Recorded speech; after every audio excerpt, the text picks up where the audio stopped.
80,000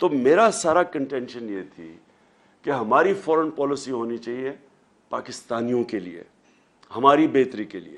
ہمیں اپنے ملک کو قربان نہیں کرنا چاہیے کسی اور کی فورن پالیسی آبجیکٹیوز کے لیے. یہاں پرابلم شروع ہو گیا.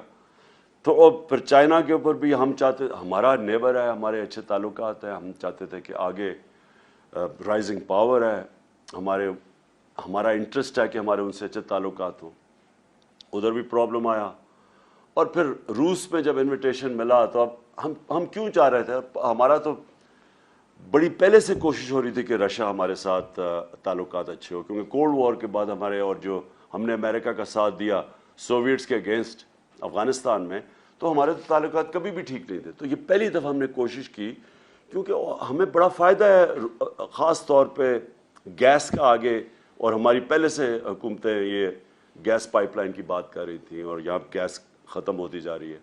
اور دوسرا پھر ہم نے گندم امپورٹ کرنی تھی ان سے، اور وہاں ہم نے ان سے طے کیا کہ تیل 30% کم قیمت پہ ہمیں تیل مل رہا تھا. تو ہم نے ان سے نیگوشیٹ کرنا تھا اپنے لوگوں کی بہتری کے لیے. ہندوستان نے نیگوشیٹ کیا اور سستا تیل منگوا رہا ہے روس سے، جبکہ ہندوستان کی اسٹریٹجک الائنس ہے امریکہ کے ساتھ. تو اس کے اوپر وہ ناراض ہو گئے. اور پھر جب بیسز کی بات آئی کہ جی افغانستان آپ جب ایویکویٹ کیا تو ہم آگے جو بیسز ہوں، ہم یہاں سے اگر کوئی ٹیررزم افغانستان میں تو کنڈکٹ کیا جائے، بالکل ان ایکسیپٹیبل ہے. ہم پہلے 80,000 لوگ مروا بیٹھے، کسی نے اپریشیٹ نہیں کیا، بلکہ افغانستان کو کئی ان کے پولیٹیشنز نے بلیم کیا کہ پاکستان کی وجہ سے ہم افغانستان میں کامیاب نہیں ہوئے. یعنی اتنا بڑا جھوٹ کہ ہماری وجہ سے کامیاب نہیں ہوئے. تو پہلے ہمیں بلیم بھی کیا، ہمارا اپریشیٹ بھی نہیں کیا، ہمارے ملک کی بھی تباہی ہو گئی، قبائلی علاقہ اجڑ گیا. اور اب کہہ رہے ہیں کہ پھر سے ہمیں بیسس، تو میں نے تو کبھی نہیں ماننا تھا. ادھر سے پرابلم شروع ہوئے. اور اس کے بعد وہاں سے یہ سازش تیار ہوئی. یہاں مل گئے ہمارے میر جعفر اور میر صادق. انہوں نے پوری طرح ان کے ساتھ یہ گیم پلان بن گیا. یہ مجھے اس کا انڈیکیشن ہو گئی تھی پچھلی جولائی کے اندر، جولائی اگست میں میں سمجھ گیا تھا کہ کچھ ہو رہا ہے. اور پھر یہ یہاں سے ان کے ساتھ مل کے، یہاں پھر ان کے ساتھ یہ جو ہمارے پولیٹیکل یہ جو تہاں مل کے، ہمیں پتہ کیسے چلا امریکن ایمبیسی میں ان کی فریکوینسی بڑھ گئی ان سے ملنے اپوزیشن پولیٹیشن سے، ہمیں وہ ساری انڈیکیشن تھی. اور پھر جو ہمارے 4-5 جو تھے بیک بینچر جو خوش نہیں تھے ہماری پارٹی سے، ان کو امریکن ایمبیسی بلا کے میٹنگز کرنی شروع کر دی.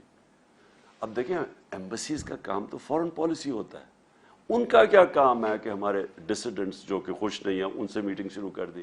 اور انہوں نے جب یہ پھر یہاں جب نو کانفیڈنس ہوا تو سب سے پہلے ان لوگوں نے جا کے لوگوں کو، ہمارے لوگوں کو خریدا اور توڑا، اور یہ گو بٹوین بنے جنہوں نے امریکن ایمبیسیز میں جا کے میٹنگز کی ان کے ساتھ. تو اس کے بعد کیا ہوا، 7 مارچ کو ہمارے ایمبیسڈر کو بلاتے ہیں.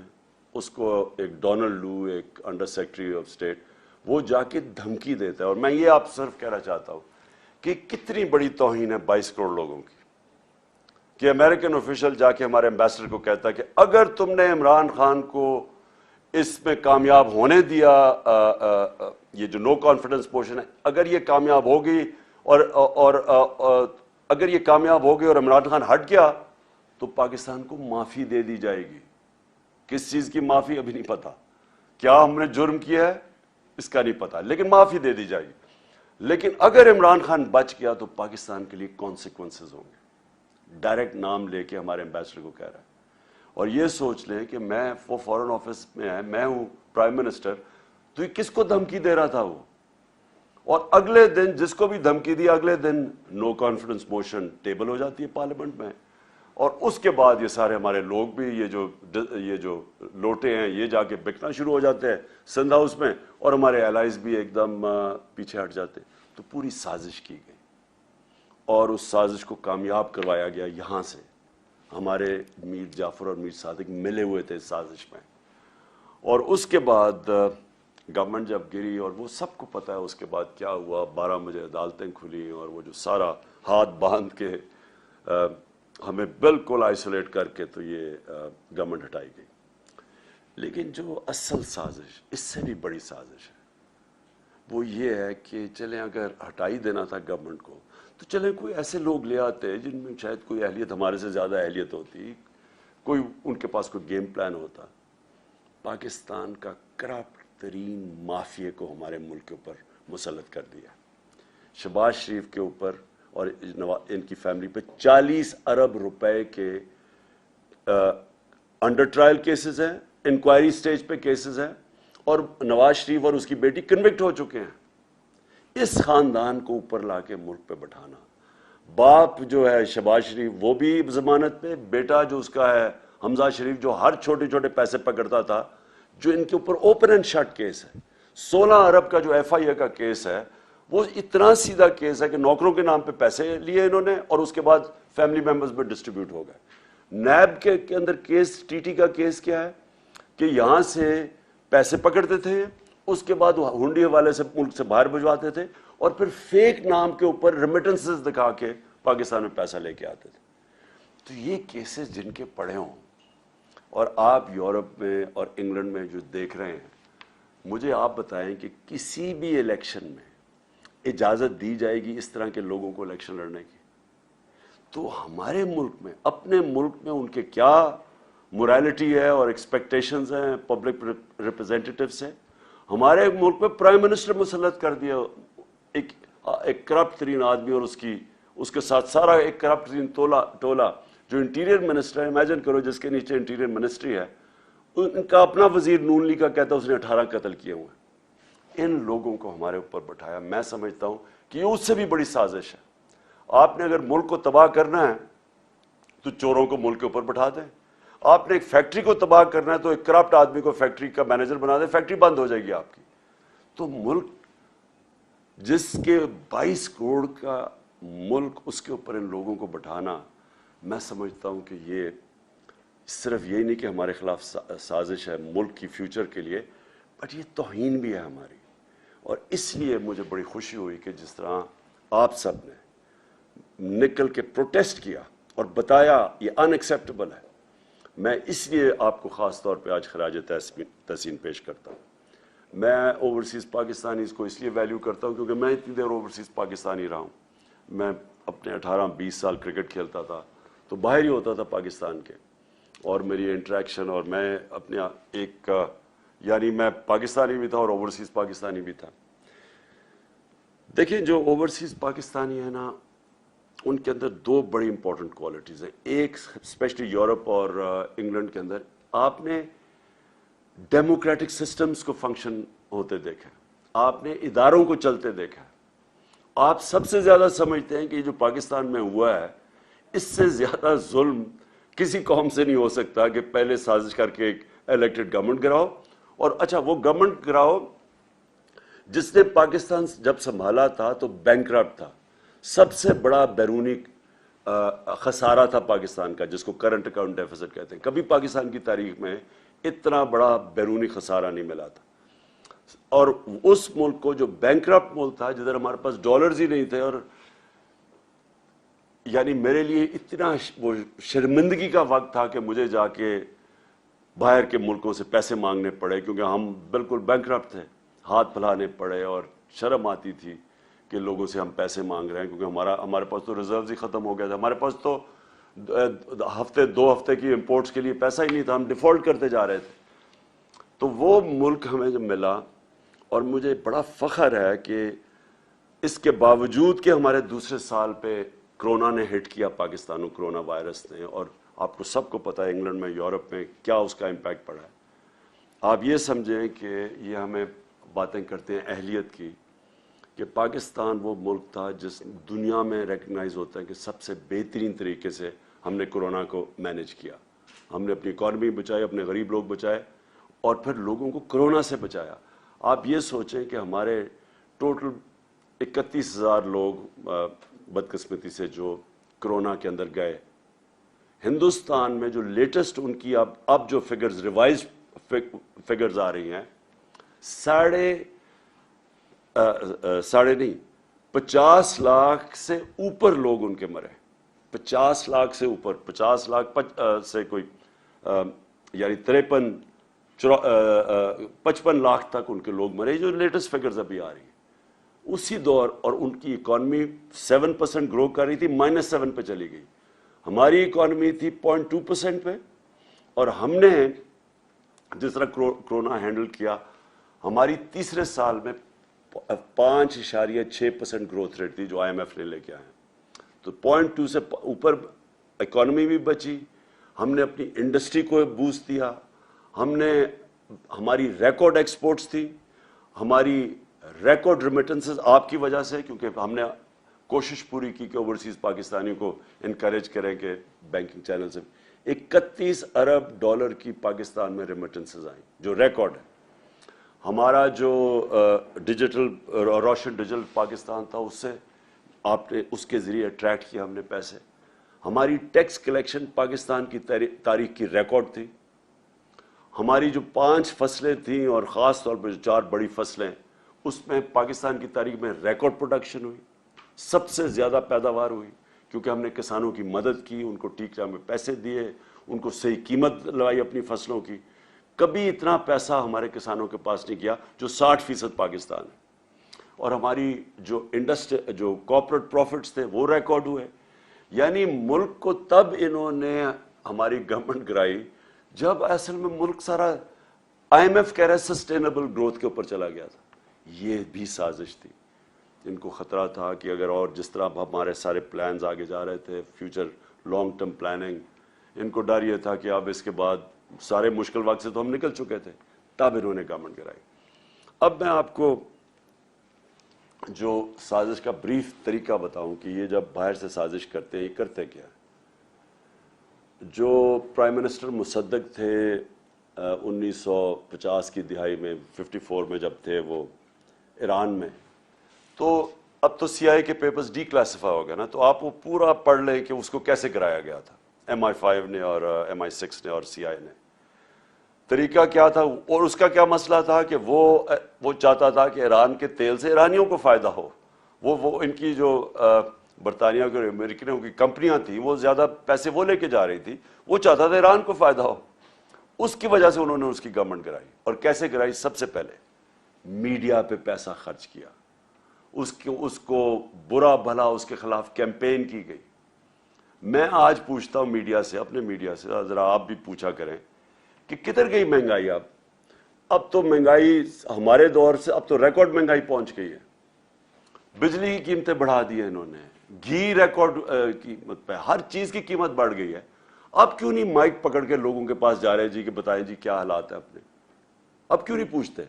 ہمارے تھوڑا سا اتنا سا قیمت بڑھتی تھی, جا کے مائک پکڑ کے لوگوں سے کہتے تھے جی دیکھیں گورنمنٹ نے تباہ کر دیا, کدھر ہے نیا پاکستان. پیسہ چلا تھا اس کے اوپر, یہ پیسہ چلایا تھا ہماری گورنمنٹ کو ڈیگریڈ کرنے کے لیے. اور بالکل یہ مصدق سے انہوں نے کیا. پھر انہوں نے پیسہ چلایا اس کی اپنی پولیٹیکل پارٹی کے پولیٹیشنز پہ, جو ہمارے پہ پیسہ پہ, یہ سندھ ہاؤس میں جو نیلام گھر بنا ہوا تھا, پیسہ چلا تھا ان کے اوپر. پھر انہوں نے ڈیمونسٹریشنز کروائیں جو اپوزیشن پارٹیز تھی. یہ سارا جب مصدق کو گرایا تھا, آخر میں جب مداخلت ہونے سے پہلے یہ سب کچھ کیا تھا. انہوں نے بھی لانگ مارچ, کبھی فضل الرحمان آ رہا ہے لانگ مارچ, کبھی وہ بلاول آ رہا ہے سندھ سے لے کر لوگوں کو, وہ ساری فیل ہو گئی کیونکہ لوگ ان کے ساتھ ہی نہیں تھے. آخر میں انہوں نے ہمارے پاس یہ جو کیا. اور میں جو آپ سے اوورسیز پاکستانیز آپ سے جو میں نے امید لگائی ہے وہ یہ کہ آپ نے اپنے پولیٹیشنز کو, کیونکہ اگر کسی کو بھی وہاں انہوں نے پتہ نہیں چلنے چاہیے پاکستان کی جو نیوز ہے, باہر نکلنے نہیں دی کہ یہ ہوا کیا پاکستان سے. وہاں باہر بتایا جی عمران خان بڑا ان پاپولر ہو گیا تھا, دیکھیں جی اس کو گرا دیا. انہوں نے کوئی یہ نہیں بتا رہا کہ ہمارے پاس وہ میں نے اس کو ڈی کلاسیفائی کر کے وہ جو ڈاکیومنٹ ہے جو سائبر ہے, جو مراسلہ ہے, جو ہمارے ایمبیسڈر نے بھیجا, جو 2 دفعہ نیشنل سیکیورٹی کونسل کے سامنے پریزنٹ ہوا, جس کے اندر واضح یہ ساری چیزیں ایمبیسڈر نے خود کنفرم کیا کہ کس طرح کی دھمکی دی گئی تھی. اور پتہ تھا ان کو کہ نو کانفیڈنس موشن آ رہی ہے, اور ان کو اور اس کے اوپر دھمکی دے کے اس کو کامیاب کرنا ہے. تو اب تو کلیئر ہو گیا سب کچھ. اب تو ان کو بھی ماننا پڑا کہ جناب وہ سارا کچھ اوتھینٹک ہے. لیکن باہر نہیں پتا، آپ کے یورپ میں نہیں پتا، انگلینڈ میں نہیں پتا، انہوں نے سپریس کیا ہوا ہے. وہ بھی ان کی بھی میڈیا ان کی اسٹیٹ پالیسیز کے ساتھ رہتے ہیں، اور انہوں نے کہا ہوگا کہ یہ بھی ہمارے نیشنل انٹرسٹ میں. لیکن آپ کو کم از کم یہ پوچھنا چاہیے اپنے پولیٹیشین سے، لوگوں کو لکھنا چاہیے، لیٹر لکھنا چاہیے کہ یہ جو ہوا ہے یہ کیا یہ آپ الاؤ کریں گے اپنے ملک میں؟ کیا ہندوستان میں آپ کریں گے؟ یہ ایک 22 کروڑ لوگوں کے ملک میں یہ جو انہوں نے کیا ہے، کم از کم آپ کو letter to the editors campaign, اب تو سوشل میڈیا کیمپین آپ کر سکتے ہیں. آپ پلیز اس کے اندر ضرور شرکت کریں، کیونکہ وہاں آپ کی آواز اثر کرتی ہے، لوگوں کو افیکٹ کرتی ہے. لوگوں کو پتہ ہے جب ایک آپ پوری کیمپین چلاتے ہیں، اور میں کہہ رہا ہوں سوشل میڈیا پہ کیمپین چلائے، لیکن آواز ضرور اپارٹ فرام پروٹیسٹ جو آپ نے کیے یہ ضرور کریں. دوسری چیز ہم نے تو یہ ایکسیپٹ کبھی نہیں کرنا. میں نے ابھی جلسے کر رہا ہوں، لیکن میں انشاءاللہ 20 تاریخ کے بعد کال دوں گا اسلام آباد کی، اور میں یہ میری 26 سال کی پبلک ڈیلنگ کے اندر یہ میرا تجربہ ہے کہ کبھی پاکستان کی تاریخ میں اتنی بڑی پبلک نہیں نکلے گی جو انشاءاللہ اسلام آباد پہنچے گی. اور میں نے کبھی پبلک میں اتنا شعور اور بیداری نہیں دیکھی جو آج پاکستانی قوم میں ہے. میں نے کبھی پاکستانی قوم کو اتنا متحد نہیں دیکھا. صرف میں نے ایک دفعہ 1965 وار میں دیکھا تھا، میں 13-14 سال کا تھا، مجھے ابھی بھی یاد ہے کہ کس طرح ساری قوم اکٹھی ہو گئی تھی. اس کے بعد یہ پہلی دفعہ میں نے دیکھا کہ ساری قوم اکٹھی ہو گئی ہے ایک چیز کے اوپر کہ غلامی نامنظور، امپورٹڈ حکومت نامنظور. یہ ساری پاکستانی قوم میں نعرہ چل پڑا ہے. انہوں نے اتنی بے شرمی کی کہ وہاں ان کو آوازیں لگ گئیں جا کے مدینہ کے اندر، اور ہمارے اوپر کیسز کر دیے، بلاسفمی کیسز کر دیے. سوچے کہ کچھ شرم نہیں آتی کہ اس کے اوپر ہمارا یہاں شب دعا ہو رہی تھی، ہمیں پتہ ہی نہیں ہے کہ یہ پہنچے ہوئے مدینہ، اور اس وقت انہوں نے ہمارے اوپر کیسز کیا اور شیخ رشید کے بھتیجے کو انہوں نے پکڑ کے جیل میں ڈال دیے. یہ ہے وہ حکومت جو لے کے آئے ہیں، کرمنلز کی حکومت ہے. انہوں نے ساری زندگی یہ کیے، جھوٹے کیسز، مخالفین کے خلاف ڈرانا دھمکانا، اور جو نہ ڈرے اس کو خرید لاؤ، یا خریدو اور یا پھر. تو انہوں نے وہ جو کیسز کیے، میری ایک کنٹینشن ہے کہ دنیا کے کسی حصے میں جدھر پاکستانی ہے، یہ حکومت کے لوگ چلیں، ان کو 2 نعرے لگیں گے ہر جگہ، غدار اور چور. کہیں بھی یہ چلے جائیں، کیونکہ اس وقت قوم میں کنسنسس ہو چکا ہے اس چیز کا. اور اس لیے میں لوگوں کو ایک پرامن احتجاج ہوگا ہمارا اسلام آباد میں. ہم کبھی نہیں چاہتے کہ کسی قسم کا انتشار ہو، بلکہ ہم فیملیز کو بھی بلا رہے ہیں. ہم چاہ رہے ہیں سب اس پہ شرکت کریں اس احتجاج میں، اور صرف لوگوں کے سامنے، قوم کے سامنے، انٹرنیشنل میڈیا کے سامنے، اور یہ جو غدار ہیں ان کے سامنے اور اداروں کے سامنے، پبلک کا ان کو پتہ چلے کہ یہ قوم کھڑی کدھر ہے، تاکہ ان کو پبلک کا زور پتہ چلے کہ اس وقت قوم کدھر کھڑی ہے.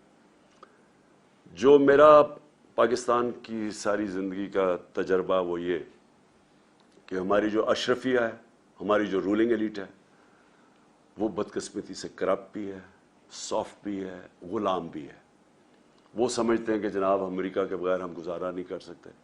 ہم نے تو کبھی نہیں کہا کہ امریکہ کے خلاف ہو، ہم نے تو کبھی اینٹی امریکن بات نہیں کی، لیکن ہم نے یہ کہا ہے کہ غلامی نامنظور. ہم دوستی کرنا چاہتے ہیں، غلامی نہیں کرنا چاہتے. اور یہ ساری قوم کی آواز ہے آج، کیونکہ قوم ہماری مضبوط ہے.